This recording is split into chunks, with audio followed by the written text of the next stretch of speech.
Le vent portait ce soir-là une odeur de poussière et de secret. Dans cette vallée oubliée du Wyoming, le silence n'était jamais innocent.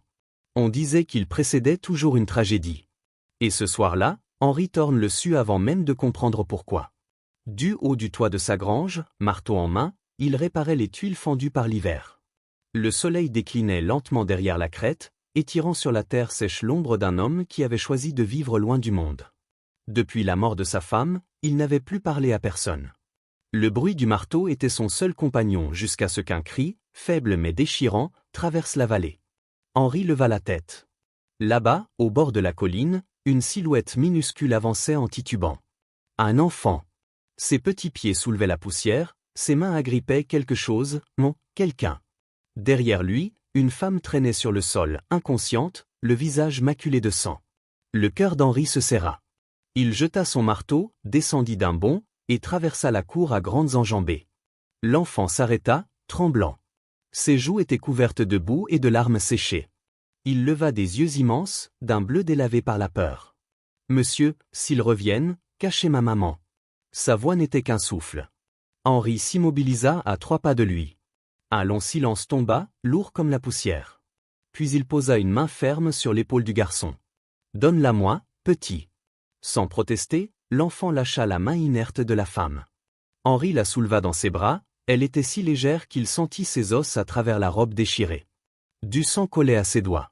D'un même geste, il prit aussi le garçon et le porta vers la maison. Le vent s'était levé, charriant des odeurs de pin et de pluie lointaine. Les chevaux s'agitaient dans le paddock, nerveux. Quelque chose rôdait, invisible. À l'intérieur, la cabane baignait dans la pénombre. Henry poussa la porte du pied, la referma d'un coup sec, et déposa la femme sur le lit près de l'âtre. La chaleur du feu dessinait sur son visage pâle des reflets d'ambre et de cendre. L'enfant se glissa contre elle, la main agrippée à sa manche. Henry resta un moment immobile. Il écoutait. Dehors, le vent gémissait entre les poutres. Dans cette plainte, il crut entendre des sabots au loin. Peut-être n'était-ce qu'un souvenir, mais dans son ventre, une intuition froide s'installa. Quelqu'un les poursuivait. Il attrapa la carafe d'eau, du whisky, et une bande de tissu propre. Il nettoya la plaie avec la précision d'un homme qui a appris à soigner sans parler. L'alcool piqua la peau meurtrie. La femme gémit faiblement. « Elle va mourir ?» demanda le petit d'une voix cassée. Henry leva les yeux. Ses mains restaient calmes, mais son regard disait autre chose. « Tant qu'elle respire, elle se bat encore, » murmura-t-il. Le garçon hocha la tête, essuya son nez du revers de la manche. Elle a voulu courir, mais elle saignait trop. Elle m'a dit, va chercher quelqu'un. Moi, j'ai dit, je peux pas te laisser. Alors elle m'a crié d'être courageux. Sa voix se brisa. Henry s'interrompit, l'aiguille suspendue dans l'air. Ce gosse portait déjà un fardeau trop grand. Comment tu t'appelles? Tommy. Et elle, c'est ma maman, Rachel. Henry reprit son travail. Il recousit la plaie lentement, le fil tiré droit, le souffle régulier. Chaque point semblait une promesse, elle vivrait. Le feu craquait doucement. Dehors, la nuit avalait les dernières lueurs du jour. Quand il eut fini, il posa une compresse fraîche sur le front de Rachel. La couleur était revenue à ses lèvres. Tommy s'agenouilla, serra sa main froide contre la sienne. « Ne me laisse pas, murmura-t-il. Henry détourna le regard. Dans la lueur du feu, il vit son propre reflet dans la vitre, un homme qu'il ne reconnaissait plus. Depuis 5 ans, il fuyait les gens, les promesses, les dettes du passé.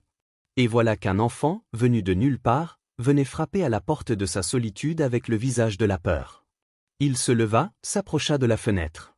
La vallée était plongée dans l'ombre, mais un frisson parcourut l'air. Les chevaux hennirent de nouveau. Plus au sud, un écho métallique résonna. Des sabots, cette fois, c'était sûr.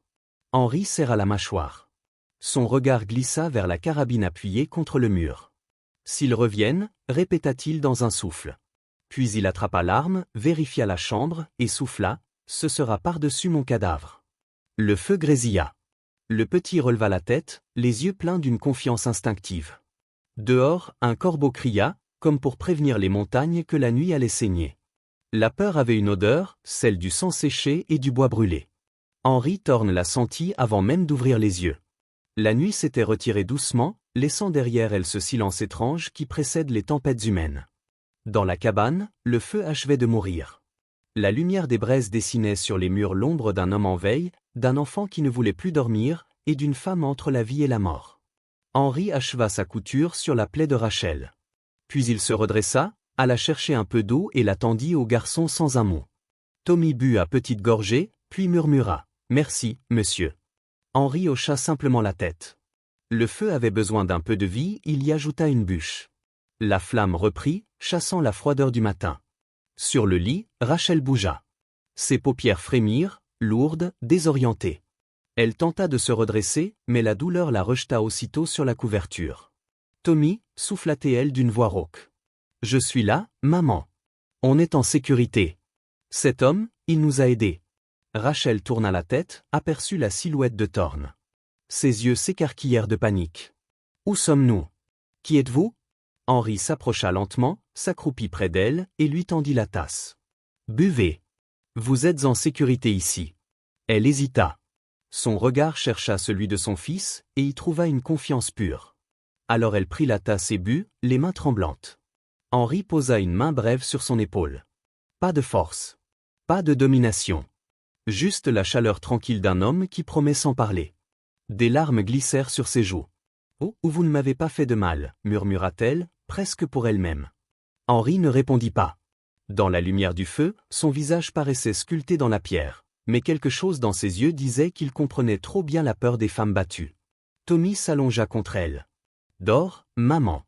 Je veillerai. »« Non, » dit Henri doucement, en posant son fusil contre la porte. « Tu dors aussi. C'est mon tour de veiller. » Rachel ferma les yeux. Pour la première fois depuis des jours, son souffle devint régulier. Henri resta debout, immobile, à écouter. Le vent se levait dehors et avec lui, des bruits trop précis pour appartenir à la nature. Quelque chose approchait. À plusieurs kilomètres au sud, la brume du matin enveloppait les collines. Un mince filet de fumée montait dans le ciel gris. Elias Dunn, le chapeau baissé sur un visage sans remords, chevauchait en tête de 3 cavaliers. Son cheval, un alezan musclé, frappait la terre sèche avec impatience. « Elle est passée par là » dit-il d'une voix glaciale. « Quelqu'un l'a aidé. » Clay, le grand au visage balafré, cracha dans la poussière. Peu de ferme dans ce coin. Elias eut un sourire lent. « Parfait. Moins de témoins quand elle disparaîtra. » Derrière eux, le plus jeune, Milo, serrait son fusil comme un jouet. Il aimait la chasse. Peu importait le gibier. Ils suivirent les traces dans la boue séchée. À chaque pas, Elias imaginait déjà la peur dans les yeux de Rachel. Il avait juré qu'aucune femme ne le quitterait jamais sans payer. Le vent tourna. Il sentit la fumée. Un feu, quelque part. Elle n'était plus loin. Dans la cabane, Henri se tenait à la fenêtre. Il avait vu la colonne grise se lever derrière la crête. La guerre le lui avait appris, la fumée du matin ne ment jamais. Il éteignit les lanternes, couvrit les vitres de sacs de jute, rangea tout ce qui brillait. Son visage était calme, mais son corps savait déjà quoi faire, le corps d'un ancien soldat qui avait juré de ne plus tirer. Il jeta un œil vers Rachel, endormie. Sa respiration, bien que faible, était paisible. Tommy jouait nerveusement avec une cuillère en bois, le regard fixé sur la porte. Henri ouvrit un tiroir. Il en sortit un petit objet de bois poli, qu'il tendit au garçon. « Tiens !» Tommy s'approcha, intrigué. « C'est quoi ?»« Un talisman. Je l'ai taillé il y a longtemps. Il m'a aidé à tenir quand j'avais peur. » Sur le morceau de bois, un mot était gravé, « Courage. » « Ça veut dire quoi ?» demanda l'enfant. « Faire ce qui est juste, même quand on tremble. » Tommy traça du doigt les lettres, la gorge serrée. « Est-ce que je suis courageux ?» Henri le fixa, grave. « Tu as porté ta mère sur des kilomètres. Tu ne t'es pas arrêté. Si ce n'est pas du courage, alors je ne sais pas ce que c'est. » Le garçon serra le talisman contre son cœur. Son menton se releva, fier. Le vent changea encore. Une odeur de chevaux entra par la fente de la fenêtre. Henri prit son fusil, vérifia la chambre, et sortit sans bruit. Dehors, la lumière du matin était crue, presque trop belle. Le ciel d'un bleu parfait. Les oiseaux chantaient comme si le monde n'allait pas saigner. Henri Thorn s'arrêta sur le seuil, face à la vallée. Il vit la poussière monter à l'horizon. 3 cavaliers. Pour la première fois depuis des années, il sentit quelque chose qu'il croyait mort en lui, la colère juste. Ce n'était pas une guerre pour survivre. C'était une guerre pour quelqu'un. Il plaça le fusil sur son épaule, inspira profondément, et murmura. qu'ils viennent. Le matin s'était levé clair, trop clair, ce genre de lumière trompeuse qui fait croire que la paix existe encore. Henry Thorne sortit sur le perron, le fusil dans le creux du bras. Pas levé. Pas menaçant. Juste là, comme une vérité silencieuse. Au bout du chemin, 3 cavaliers approchaient. Lents. Confiants. Des hommes qui ne doutent jamais que la peur précède leur nom. Le premier, Elias Dunn, portait une veste trop élégante pour ses terres rudes. Sa peau lisse et son sourire faux avaient la froideur des hommes qui détruisent pour se sentir puissants. Derrière lui, Clay, le balafré, et Milo, le jeune au regard fiévreux, scrutaient la maison, la grange, le moindre recoin. Ils s'arrêtèrent à la barrière. Elias descendit de cheval avec la nonchalance d'un propriétaire venant vérifier ses biens. Il tapota la poussière de sa manche, puis leva les yeux. Jolie propriété. Calme, isolée, parfaite pour cacher quelqu'un. Henry ne répondit pas. Je cherche une femme, continua Dunn. Brune, mince, avec un enfant d'environ 5 ans. T'aurais pas vu passer ça? Silence. Le vent seul répondit. Henry planta ses bottes sur le bois du perron. Non. Elle n'est pas ici. Elias eut un sourire lent. C'est drôle, parce que j'ai suivi leurs traces jusqu'à ton portail. Et je te jure qu'il n'y a pas un autre toit à 10 miles d'ici. Donc soit tu mens, soit elle se cache. Henry ne broncha pas. Sa voix, quand elle sortit enfin, était basse et nette. Tourne-toi. Et repars. Elias éclata d'un rire sec. T'as la moindre idée de qui je suis? Aucune. Et ça m'est égal. J'ai un papier, grogna Elias, un contrat légal. Elle m'appartient. Ma femme. Elle a pris mon fils, donc c'est un enlèvement. Henry leva lentement les yeux. Non. C'est une mère. Le sourire de Dunn se figea. Il fit signe à Clay, qui s'avança et sortit un parchemin chiffonné. Certificat de mariage. Rachel Dunn. Par la loi, c'est ma femme. Henry serra la mâchoire. La loi, c'est pas la justice. C'est ma femme. Hurla Elias. Personne n'appartient à personne, répondit Henry d'une voix tranchante. Elias s'avança, les veines du cou gonflées. Tu comptes t'en mêler, cow-boy? Mourir pour une étrangère? Si c'est ce qu'il faut, oui. À travers la fente du rideau, Rachel entendait tout. Ses doigts tremblaient, mais son cœur, lui, se redressait. Depuis des années, elle n'avait connu que la peur et la soumission. Et pour la première fois, un homme se tenait entre elle et son enfer, non pour la posséder, mais pour dire non. Elias se pencha vers Thorne. Tu crois que t'es meilleur que moi? Henry haussa à peine un sourcil. Non. Juste que je ne frappe pas ce que j'aime. Le silence tomba, lourd. Clay baissa les yeux. Milo posa la main sur la crosse de son revolver. Henry leva son fusil, pas pour tirer, mais pour tracer une ligne invisible, jusqu'ici, pas plus loin. Prends ton papier. Et quitte ma terre. Elias resta figé. Son regard brûlait. Puis, lentement, il recula, remonta à cheval, et partit sans un mot. Rachel pleura. Pas de peur cette fois, mais de soulagement. Elle n'avait jamais vu quelqu'un risquer sa vie pour sa dignité. La nuit tomba brutalement sur Gentry Ridge. Le vent sentait le feu avant même qu'on le voie. Rachel, éveillée en sursaut, perçut d'abord l'odeur de fumée, puis le reflet orange sur le mur. Elle agrippa Tommy. « Maman? Qu'est-ce que c'est? » « Le feu, mon ange. » Henry ouvrit la porte. Les flammes léchaient déjà la grange. Le bois sec hurlait sous la chaleur. Les chevaux s'agitaient dans l'enclos, piégés par la lueur des flammes. Elias se tenait près de la barrière, silhouette sombre dans la clarté rouge. « T'aurais dû me la rendre » cria-t-il. Henry ne répondit pas. Son regard se perdit dans la fournaise, puis il tourna calmement le dos à l'incendie. « Ce n'est qu'une grange » murmura-t-il en rentrant. « On en reconstruira une autre. » Rachel le fixa, incrédule. « Ils vont venir ici. »« Oui, » dit-il simplement. « Mais pas tant que je respire. » Il prit le fusil au mur, vérifia la chambre, et glissa un second revolver dans sa ceinture. « J'ai déjà vécu le feu. Je survivrai à celui-là aussi. » Rachel serra son fils contre elle. Son regard croisa celui d'Henry, et pour la première fois, elle y lut quelque chose de plus fort que la peur, la foi. Un coup de botte fit voler la porte. Elias entra, arme au poing, la folie dans les yeux. « Bouge, et je la descends » cria-t-il.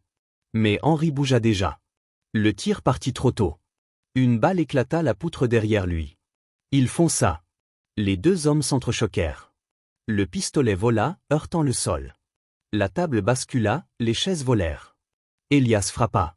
Henri encaissa, puis riposta d'un coup de coude au visage. Clé hurla dehors. Milo arma son arme. Le chaos éclata. La poussière, la sueur, le feu, tout se mêlait. Dans la cabane, la lutte faisait trembler les murs. Et au milieu de la peur, Rachel comprit une chose. Parfois, la liberté commence par un homme qui refuse de reculer. Rachel se jeta dans un coin de la pièce, serrant Tommy contre elle, le visage enfoui dans ses bras. Dehors, Clay et Milo n'osèrent pas bouger. Le vacarme qui montait de la cabane leur glaçait le sang, mais aucun n'eut le courage d'entrer. Les flammes du dehors éclairaient leurs visages inquiets, projetant sur les murs les ombres des hommes qui doutent. À l'intérieur, Henri Thorne avait pris le dessus.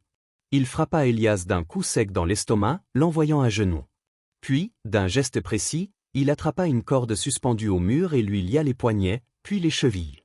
Elias haletait, la bouche ensanglantée. « Tu crois être un héros » cracha-t-il entre deux souffles. « Non » répondit Henri calmement. « Juste un homme. » Son regard se posa sur Tommy, debout dans un silence d'admiration, puis sur Rachel, dont les yeux, remplis de peur, contenaient maintenant quelque chose de plus fort, la confiance. « Tu as déjà perdu » dit Henri simplement. Pour la première fois, Elias Dunn comprit que c'était vrai. L'aube arriva lentement, dorée et silencieuse. La grange n'était plus qu'un squelette noirci. La fumée s'élevait encore, mais le vent l'emportait vers le sud, loin de la vallée. Le monde semblait retenir son souffle, comme après un cri. Henri était assis sur le petit pont de bois qui traversait le ruisseau derrière la maison. Ses bottes trempaient dans l'eau. Son visage portait les marques du combat, une entaille au front, des mains écorchées, la chemise tachée de sang et de suie. Mais ses yeux, fixés sur le courant, étaient calmes. Pour la première fois depuis longtemps, il n'avait plus rien à fuir. Rachel s'approcha doucement, les bras croisés contre le froid du matin. Elle resta d'abord immobile, à quelques pas, puis vint s'asseoir près de lui. Pas trop près, juste assez pour partager le silence. Le bruit du ruisseau suffisait à parler pour eux. « Je ne sais pas d'où tu viens, dit-elle enfin d'une voix douce, ni pourquoi tu vis si loin des hommes. Mais je sais une chose, Henri Thorne, si je respire aujourd'hui, c'est grâce à toi. » Il ne répondit pas. Il hocha simplement la tête, humble, presque gêné. Le soleil effleurait son profil. Dans sa posture, Rachel perçut un apaisement nouveau, comme si les années de solitude venaient de céder la place à quelque chose qu'il ne nommait pas encore. Un cri joyeux rompit le silence. Tommy sortait de la cabane, pieds nus dans la rosée, un papier froissé à la main. « Monsieur Henri » cria-t-il en courant. Il s'arrêta devant eux, haletant, le visage rayonnant. « Regardez » Il tendit la feuille, un dessin maladroit, tracé au crayon. 3 silhouettes sous une maison bancale. Un homme, une femme et un petit garçon se tenant la main. « C'est nous, hein ? C'est notre famille ?» Henri prit le papier entre ses doigts. Il resta un instant muet, regardant le trait tremblant, puis les deux visages devant lui. Une émotion ancienne, presque oubliée, monta dans sa poitrine. Ses mains tremblaient. Il souffla lentement, et un sourire vrai, large, presque timide, naquit sur son visage marqué. « Oui, murmura-t-il. Oui, c'est bien nous. » 2 jours plus tard, le shérif Willard arriva, seul, son cheval couvert de poussière. Un homme droit, au geste mesuré, qui imposait le respect sans lever la voix. Il prit Elias sans un mot. Le prisonnier ne résista pas. Ses yeux étaient vides, battus par la défaite. « Tu es sûr de vouloir ça ?» demanda le shérif. « Laisse la loi s'en charger, répondit Henri. Willard hocha la tête. Alors la justice peut respirer, elle aussi. Quand ils disparurent au loin, le vent sembla plus léger. Rachel et Tommy restèrent. Personne n'en parla, mais c'était évident. Elle commença à nettoyer la cabane, à balayer les cendres, à réparer ce qui pouvait l'être. Elle fit cuire du pain, planta des graines dans le jardin. Tommy riait, courait, tombait, se relevait. Il grandissait dans l'air neuf d'un lieu sans cri. Henri, lui, restait silencieux. Il réparait les clôtures, rangeait les outils, mais chaque jour, ses gestes devenaient plus doux. Il observait Rachel sans oser la troubler. Il écoutait sa voix comme on écoute le vent après trop d'années de tempête. Et chaque fois qu'elle souriait, son cœur se dénouait un peu plus.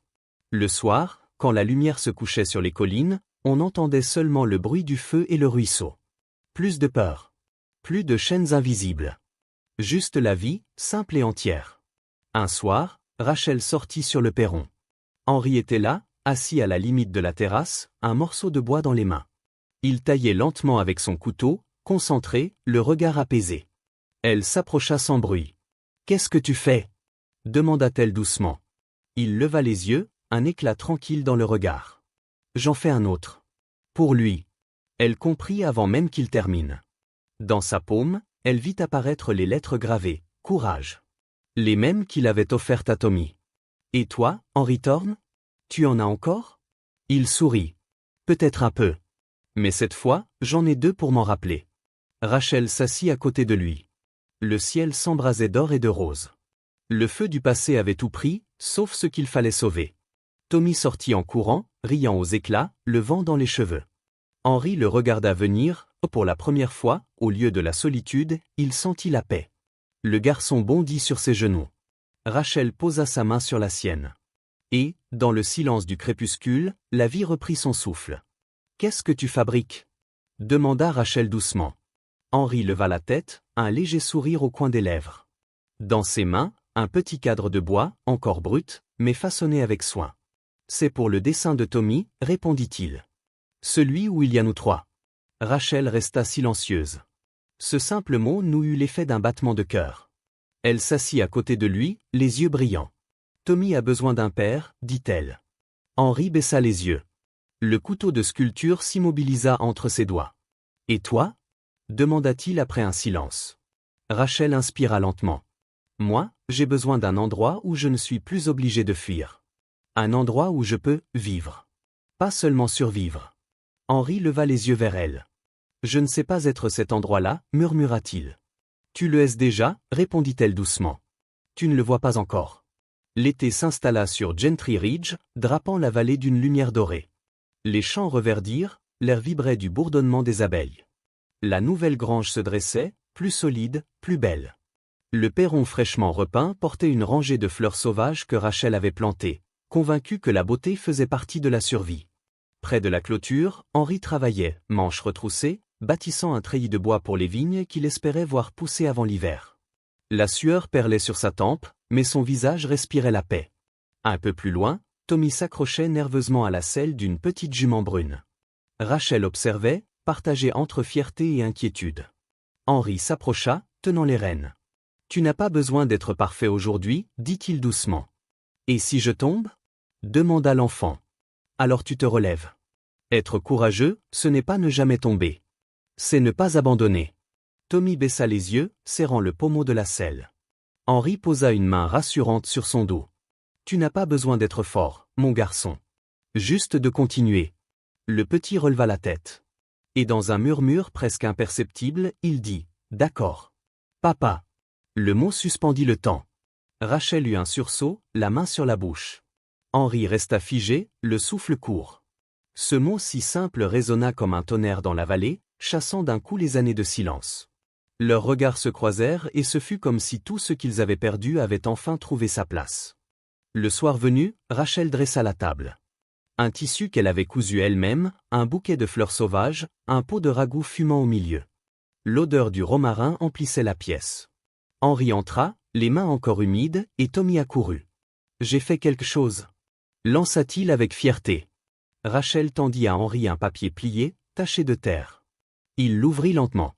À l'intérieur, des lettres maladroites, tordues, mais claires, « Merci, papa, de ne plus jamais laisser personne cacher ma maman. » Henry sentit sa gorge se serrer.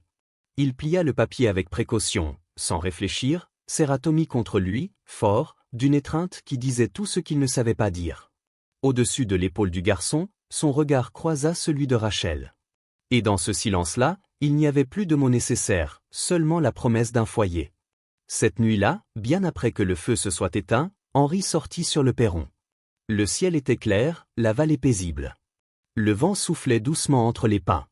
Il fixa la crête lointaine, celle qui, autrefois, lui semblait la frontière du monde. Désormais, elle lui ressemblait à un mur protecteur, gardien de ce qu'il aimait. Il inspira profondément. Plus de peur. Plus de fantômes. Derrière lui, la lumière de la cabane réchauffait l'obscurité. Rachel et Tommy dormaient à l'intérieur. Sa famille. Pas celle du sang, mais celle du choix. Il leva les yeux vers les étoiles et murmura. Qu'ils reviennent, s'ils osent, par-dessus mon cadavre. Mais cette fois, ce n'était plus une menace. c'était une promesse. Une déclaration d'amour tranquille. Le vent emporta ces mots vers la vallée, comme un serment rendu à la vie. Les jours passèrent, simples et beaux. Le travail, la terre, les rires de l'enfant. Parfois, Rachel chantait en préparant le pain. Parfois, Henri sculptait en silence pendant qu'elle lisait près du feu. La maison, autrefois refuge, était devenue un commencement. Et si la nuit, le vent venait frapper aux vitres, Henri ne se réveillait plus en sursaut. Il tendait la main, trouvait celle de Rachel et se rendormait. Là, au cœur du Wyoming sauvage, 3 âmes meurtries avaient cessé de fuir. Et sous la lumière douce de l'été, le passé, enfin, se tut. Fin les cœurs de Gentry Ridge.